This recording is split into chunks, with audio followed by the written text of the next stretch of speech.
Have you ever noticed that the most confident people in the room are often the quietest? They don't dominate conversations. They don't constantly assert their opinions. And they certainly don't spend time trying to convince others how confident they are. Meanwhile, the loudest voices, the ones demanding attention and validation, often reveal something entirely different beneath the surface.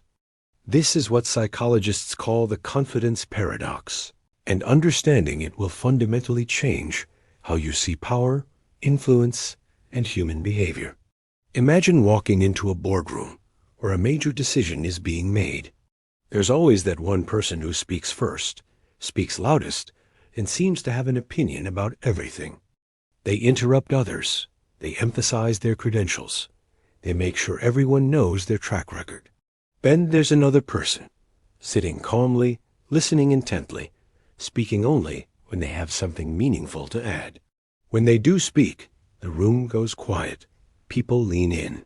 Their words carry weight that the loudest persons never will. What's the difference?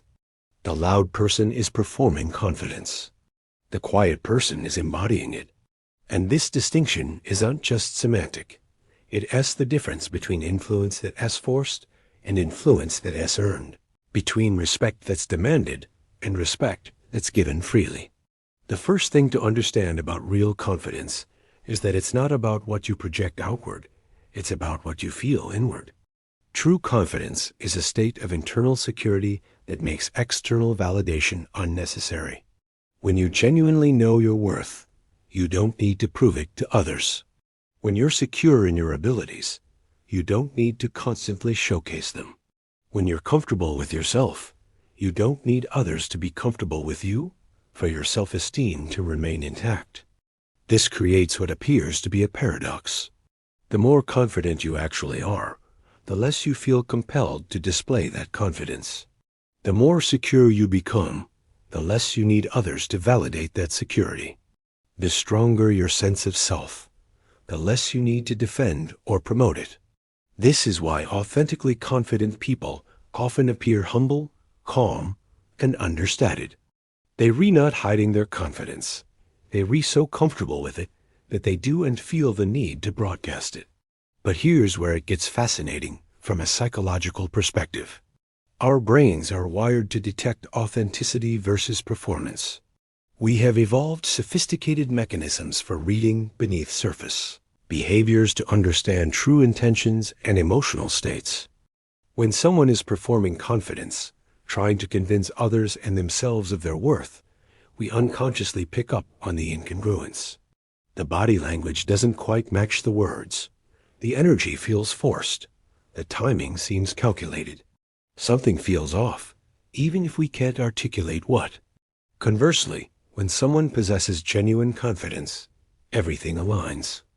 Their posture is naturally relaxed because they're not defending anything. Their speech is measured because they're not rushing to prove anything. Their presence is calm because they're not fighting internal battles while trying to engage with the world. This alignment creates what psychologists call congruence, when your internal state matches your external expression. And congruence is magnetic. Think about the people in your life who you naturally gravitate toward. Chances are, they're not the ones constantly telling you how successful, smart, or capable they are. They're the ones who demonstrate these qualities through their actions, their presence, their way of being in the world. They listen more than they speak. They ask better questions than they give answers. They're more interested in understanding than in being understood. This isn't a strategy they've learned. It's a natural byproduct of genuine security. The performance trap is something most people fall into without realizing it. We live in a culture that constantly tells us to fake it till you make it, to project confidence even when we don't feel it, to act successful until we become successful. And while there's some truth to the idea that behavior can influence feelings, there's a crucial distinction between consciously building confidence and unconsciously performing it. When you're building confidence, you're doing the internal work. You're developing actual skills, gaining real knowledge, creating genuine value. You're processing your fears, understanding your strengths, accepting your limitations. You're building a foundation of self-awareness and self-acceptance that creates authentic security. This process takes time, requires honesty, and involves facing uncomfortable truths about yourself. But the confidence that emerges from this process is unshakable because it's based on reality. When you're performing confidence, you're managing your image. You're crafting how others see you, controlling what information they have access to, presenting only your best angles. You're rebuilding a facade of security that looks convincing from the outside, but feels hollow from the inside. This process is exhausting because it requires constant maintenance, vigilant self-monitoring, and the ongoing fear that others might discover the gap between your image and your reality. The irony is that performed confidence often achieves the opposite of its intended effect. Instead of gaining respect and influence, it creates distance and suspicion. People sense that something isn't quite authentic, even if they can't put their finger on what. They might play along with the performance, especially in professional settings where politeness is expected, but they don't genuinely connect with the performer. The performed confidence becomes a barrier to real relationship and authentic influence. Moreover, performed confidence creates an internal prison. When you're constantly managing how others perceive you, you lose touch with how you actually are. When you're focused on projecting strength, you can't acknowledge or address your actual weaknesses. When you're committed to appearing perfect, you can't engage in the messy, imperfect process of actual growth. The performance becomes a trap that prevents the very development it's meant to simulate. This is why the most confident people often have stories of profound failure, significant mistakes, or periods of deep uncertainty. They've been forced to confront their limitations, to rebuild from the ground up, to develop strength through adversity rather than despite it. They've learned that confidence isn't the absence of fear or doubt. It is the ability to act effectively in spite of fear and doubt. They then discovered that strength isn't about being invulnerable. It is about being able to recover from vulnerability. Real confidence allows for imperfection. It makes space for learning, growing, and changing. It doesn't require you to have all the answers. It just requires you to be honest about what you know and don't know. It doesn't demand that you never make mistakes. It just asks that you learn from the mistakes you make. It doesn't insist that you be the smartest person in the room. It simply needs you to contribute your unique perspective and value others' contributions in return. This creates what researchers call confident humility, a state where you re-secure enough in your worth to admit your limitations, strong enough to show vulnerability, and wise enough to know that your confidence isn't threatened by others' success. People with confident humility are learning machines. They seek feedback instead of avoiding it. They surround themselves with people who challenge them instead of people who flatter them. They're more concerned with growing than with appearing grown. The pathway to authentic confidence isn't through external achievement or internal affirmations. It's through what psychologists call mastery experiences, situations where you face challenges, develop skills, overcome obstacles, and prove to yourself that you can handle difficulty. Each time you navigate uncertainty successfully, each time you recover from failure, each time you act despite fear, you deposit evidence into your psychological bank account that you are indeed capable, resilient, and worthy. But here is the crucial element that most people miss. Mastery experiences only build confidence if you allow yourself to fully feel both the struggle and the success. If you minimize your challenges, you rob yourself of the confidence that comes from overcoming them. If you dismiss your successes as luck or circumstance, you prevent yourself from internalizing the evidence of your capability. Confident people don't just achieve things. They allow themselves to acknowledge and integrate their achievements. The transformation from performed to authentic confidence isn't just a personal journey. It fundamentally changes how you show up in relationships, career, and life decisions. When you stop trying to prove your worth and start living from your worth, everything shifts. Your conversations become deeper because you're not managing impressions. Your decisions become clearer because you're not clouded by what others might think. Your presence becomes more magnetic because you're not pushing energy outward, trying to get something back. Consider how this plays out in professional settings. The person who's performing confidence often dominates meetings, constantly references their achievements, and makes sure everyone knows their contributions. They might get short-term recognition for their visibility, but over time, colleagues begin to see through the performance. They realize this person is more concerned with looking good than being effective, more focused on credit than contribution. The authentically confident person approaches the same meeting entirely differently. They arrive prepared, but not scripted. They listen actively, ask insightful questions, and build on others' ideas before presenting their own. When they do speak, it's because they have something valuable to add, not because they need to remind everyone they're there. They're comfortable with silence, comfortable with not knowing, comfortable with others getting credit. This approach builds genuine respect and influence over time because it's focused on value creation rather than image management. The difference becomes even more apparent in how each type of person handles challenges and setbacks. When things go wrong, the person operating from performed confidence often becomes defensive.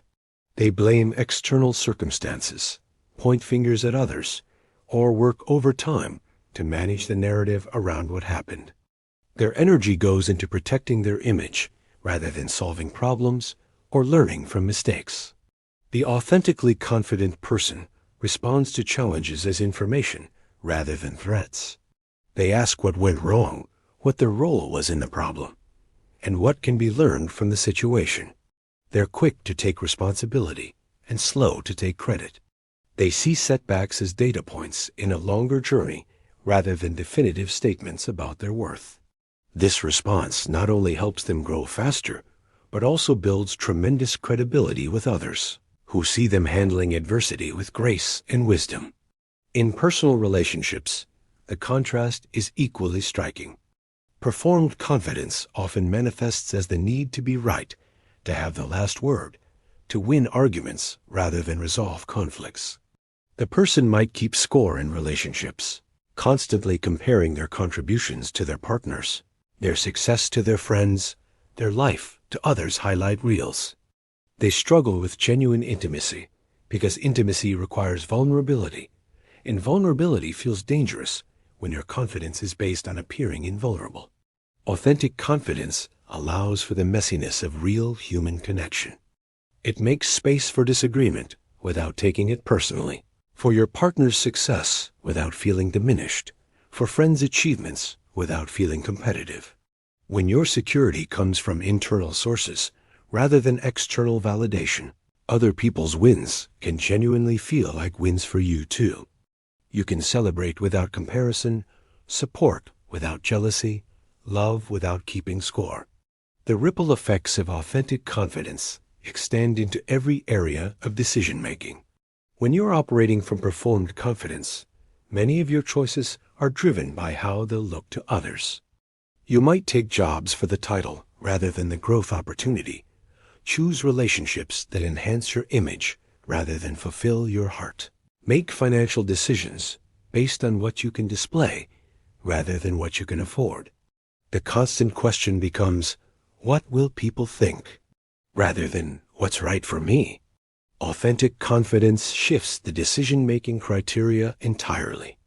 You become more willing to take calculated risks because you're not afraid of failure damaging your identity. You can pursue opportunities that excite you even if they don't impress others. You can make choices that align with your values rather than your image.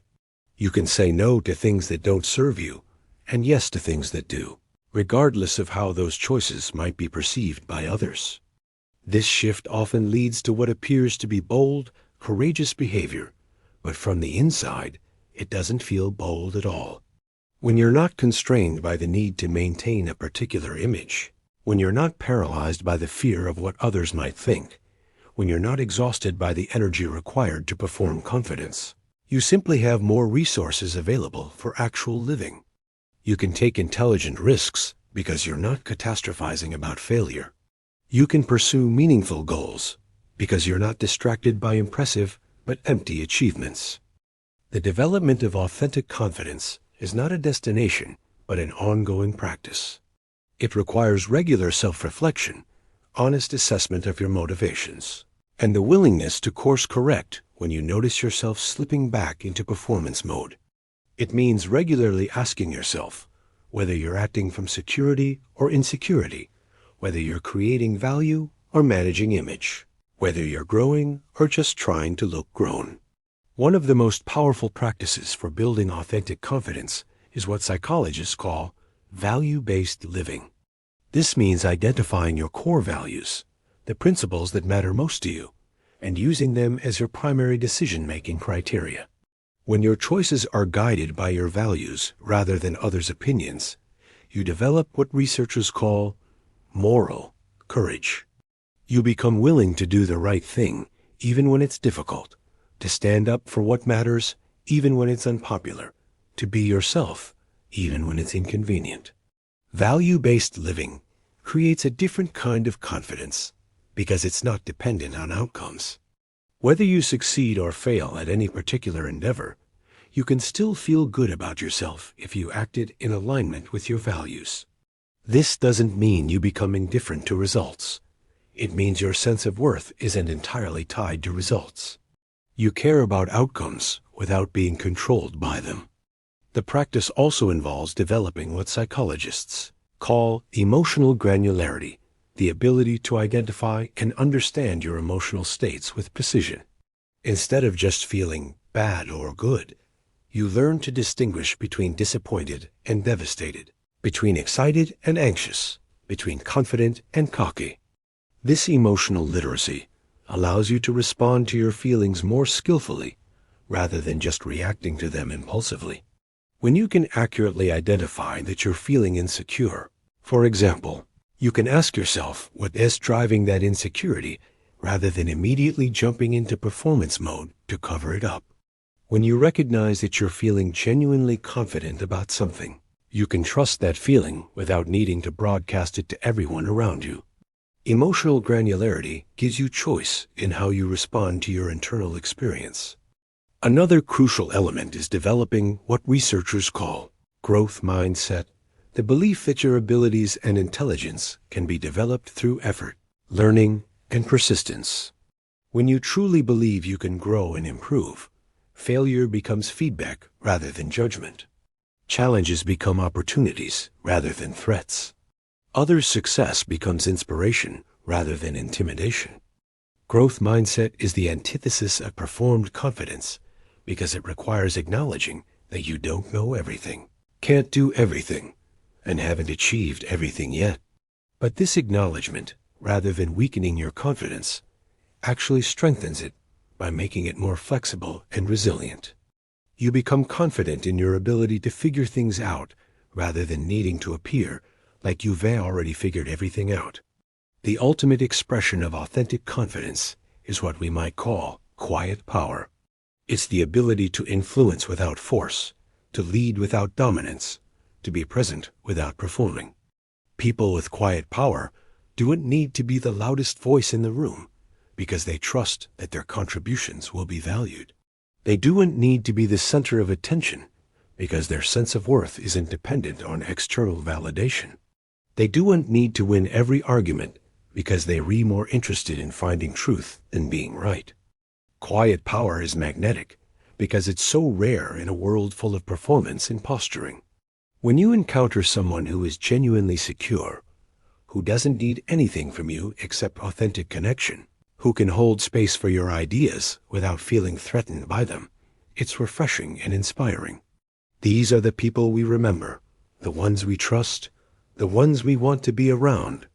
The confidence paradox reveals that what we often think of as confidence, the loud, assertive, look-at-me behavior, is actually insecurity in disguise. Real confidence is quieter, steadier, more grounded. It doesn't need to announce itself because it announces itself through presence, through consistency, through the quality of attention and care someone brings to their interactions. Understanding this paradox isn't just intellectually interesting, it's practically liberating. It means you can stop trying to prove yourself and start being yourself. You can stop managing your image and start developing your character. You can stop performing confidence and start building it from the inside out. And when you do, you'll discover that the confidence you've been trying so hard to project has been there all along, waiting for you to stop performing long enough to let it emerge naturally. The journey from performed to authentic confidence is one of the most worthwhile investments you can make in yourself. It affects every relationship, every decision, every moment of your life. It's the difference between living as an actor playing a role and living as yourself playing your life. And when you finally make that shift, when you finally step into your authentic power, you realize that real confidence was never about convincing others of your worth. It was about knowing your worth so deeply that others' opinions, while valued, can never define it.